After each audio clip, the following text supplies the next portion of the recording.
Hey everyone, welcome to the show. Ever think about how the person next door, the one you wave to every morning, might be carrying a secret so heavy it could crush you both? Yeah, it's like that unsettling feeling you get when you realize someone's life isn't what it seems. And today, we're diving deep into a thriller that really plays with that idea. We're talking about John Mars's You Killed Me First. And let me tell you, this book takes you on a wild ride through the dark side of suburbia. If you're into those twisty, psychological thrillers that keep you guessing until the very end, well, this one's for you. Absolutely. Make sure you hit that like button and subscribe so you don't miss any of our future deep dives. And if you want to check out You Killed Me First for yourself, we've got the Amazon link down in the description. We're going to unpack all the layers of this story, from the characters and their tangled relationships to the shocking secrets that bind them together. But don't worry, we're doing this spoiler-free, well, at least for the major twists. We want you to experience those firsthand. All right, so let's get started. You Killed Me First centers around three women, Anna, Margot, and Liv. Their lives become intertwined in this seemingly ordinary cul-de-sac setting. Right, you have this picture-perfect neighborhood, Yeah. but beneath the surface, things are far from perfect. Mars does a brilliant job of introducing these women through their initial encounters. Take Margot, for instance. She comes across as very observant, maybe even a bit judgmental, especially when it comes to her neighbors. Oh yeah, those little comments about their home renovations or Liv's attempts to fit in. Yeah. It definitely gives you a glimpse into Margot's personality, doesn't it? She's very image-conscious, concerned with appearances. Absolutely. And then you have Liv, who's new to the neighborhood. She's trying to find her place, organizing events, starting a wellness studio. She seems very genuine in her efforts to be part of the community, right? Like Yeah. a stark contrast to Margot's more reserved, almost guarded nature. Definitely. And then there's Anna. In those early interactions, she's kind of on the periphery, almost enigmatic. Yeah, she's a bit harder to read, you know.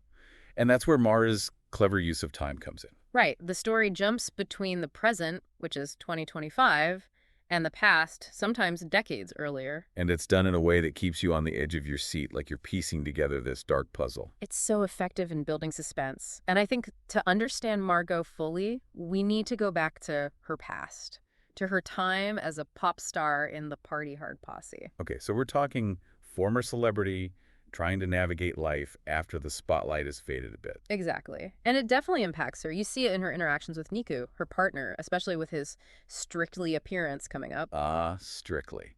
That dancing show. Yep, that's the one. It's almost like Margot struggling with relevance, you know? The fear of being forgotten. I can only imagine the pressure of that, especially for someone who was once in the public eye so intensely. Right. But even beyond the fame thing, she's dealing with some serious financial anxieties. And that's where those hints about her past work in adult films come into play. Whoa, yeah, that was a twist I didn't see coming. It really adds a whole other dimension to her character. Makes you rethink those initial judgments, doesn't it? It definitely makes you consider the lengths people go to when they're desperate, the secrets they hide out of necessity. And then there's the whole stalker element. Those weird packages she keeps receiving, culminating in that creepy modified doll. Talk about unsettling. It ramps up the tension, for sure. Makes you wonder who would harbor such intense animosity toward her. It does, yeah. And then you throw in the fact that she's having an affair with Brandon. With his husband. Yep. It just creates this incredibly volatile dynamic within this seemingly idyllic neighborhood. Talk about a powder keg. It adds another layer of conflict, potential fallout. I mean, the tension is just palpable. Oh, for sure. And things get even more complicated when Margot discovers she's pregnant later in the book. Right, and her reflections on past terminations, that was a really tough part to read. It reveals so much about her internal struggle. It does, yeah. It humanizes her in a way, you know? Especially after seeing her more judgmental side. You start to realize that everyone has their own baggage, their own demons. Exactly. So let's move on to Liv. When we first meet her, she seems like she's all about fresh starts, building a new life in this new place. Yeah, her wellness studio, her efforts to connect with people, Yeah. it all points to someone wanting a positive change. Right. But as the story unfolds, we discover she's got a pretty heavy past, too. That suicide attempt at Beachy Head, that was a huge turning point. And then the time spent in a facility. It's clear she's been through a lot. It really makes you reconsider those first impressions, doesn't it? Like, how often do we misjudge people based on what we see on the surface? All the time, probably. And it's a reminder that you never truly know what someone else is going through. So true. And just like Margot, Liv has her own secret. we learn that she was involved in the online sex industry. Wow, yeah, another layer of complexity. And it kind of creates this interesting parallel between the two women, right? Definitely. They both have these hidden pasts, these experiences that have likely shaped their worldviews and maybe even their desire to escape those lives. And then there's that hit-and-run incident. Oh, man. Talk about a game changer.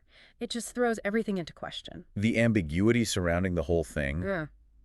Was it an accident? Was Margot somehow involved? It just creates this knot of tension that you can't untangle. And the fact that Liv wears a body camera, the cam, that becomes so crucial. Right. The recorded footage is this potential source of truth, but it also raises all these questions about privacy and surveillance in the digital age. Like, how much of our lives is being watched and recorded? It's a chilling thought. And then, of course, there's the discovery of Drew's body in Liv's freezer. Talk about a bombshell. Yeah. It's a moment that just throws everything into chaos. It escalates the stakes so dramatically. Suddenly, Liv is in this impossible position of having to blackmail Margot and Anna. It's like a domino effect. One secret leads to another, and the consequences just spiral out of control. All right, so let's turn our attention to Anna. Initially, she seems like the quietest of the three. You know, just living her life with her husband, Drew.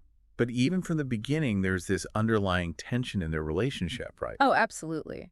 Drew's anger issues, his drinking, and those bandages and scars on Anna's legs, it's all very unsettling. You get the sense that something's not right, that she's carrying some heavy baggage. And then there's the whole concept of Ioana and the passengers in Anna's mind. Yeah, that was pretty mind-blowing. It suggests a history of trauma so severe that her sense of self has become fragmented. It's like she's created these different personas as a way to cope with unimaginable pain. And then we get those flashbacks to the horrific events of 2000, the break-in, the death of her parents, and the introduction of Warren. Those flashbacks are pivotal. They provide the context for understanding why Anna is the way she is and what's driving her actions in the present. And the biggest twist of all, the revelation that Anna and Drew aren't who they say they are. Oh, man. That was a gut punch. I had to reread those earlier sections just to process it all. Right. It turns out they're connected to that traumatic event in Margot's past, and they've been meticulously plotting their revenge for over a decade. It reframes everything, doesn't it? Suddenly, their seemingly ordinary lives become this elaborate act of deception. And it makes their actions so much more chilling. Like, Drew's affair with Margot wasn't just about infidelity. It was a calculated part of their plan to destroy her. Talk about manipulative. The level of premeditation is just staggering. And then Drew ends up killing the detective who was getting too close to the truth. Yeah, that was a dark turn. It shows how far they were willing to go to protect their secret and carry out their revenge. And ironically, Drew himself becomes a victim of that violence. Killed by Anna, no less. It's like their obsession with revenge ultimately consumed them both. It's a really tragic element of the story. And then we find out that Anna had been tormenting Margot for years. The anonymous packages, the feeling that things were being moved in her house. Yeah, all part of Anna's twisted game. It reveals a darker side to her character, a willingness to inflict psychological pain. And as if that wasn't enough, it turns out Anna was also responsible for Liv's hit and run. Oh, wow, yeah. Talk about far-reaching consequences. It shows how their actions rippled outward, affecting innocent lives caught in the crossfire. And a climax at the bonfire night. Mm-hmm. That attempted murder orchestrated by Drew. It's just brutal. It's a terrifying scene that really underscores the deadly lengths they were willing to go to. But in the end, Yeah? they don't succeed. Margot survives. Yeah. And that final confrontation between her and Anna. Wow. It's intense. All the secrets are out in the open, Mm-hmm. and they're left with this uneasy alliance, bound together by their shared knowledge and their mutual need for self-preservation. It leaves you wondering what their futures will hold, how they'll navigate this tangled web of deceit and violence that they've woven together. Definitely. It's a powerful ending that raises questions about accountability, forgiveness, and the cyclical nature of revenge. All right. Well, that brings us to the end of our deep dive into the twisted world of You Killed Me First. What a complex and unsettling story. Thank you for joining us as we unpack this intricate web of secrets and revenge. So what was the most impactful moment for you? What really stuck with you after reading this book? That's a tough one. I think for me, it was the realization that Anna and Drew had been plotting their revenge for so long. The sheer level of dedication to their plan. It's both fascinating and disturbing. Yeah, I get that. I was really struck by how Mars explored the vulnerabilities of all three women. They're all flawed, complex characters shaped by their past experiences. It makes you realize that we shouldn't be so quick to judge. Absolutely. So we'd love to hear from you. What was your favorite shocking moment or character revelation? Head down to the comments and let us know. And if you enjoyed this deep dive, please hit that like button and share it with your friends. Your support helps us reach a wider audience, and we really appreciate it. All right, so here's a final thought for you to ponder. After exploring this world of deception and revenge, how well do you really know the people in your own life? What secrets might they be keeping? And what lengths might they go to protect those secrets? Thanks for tuning in. We'll see you next time.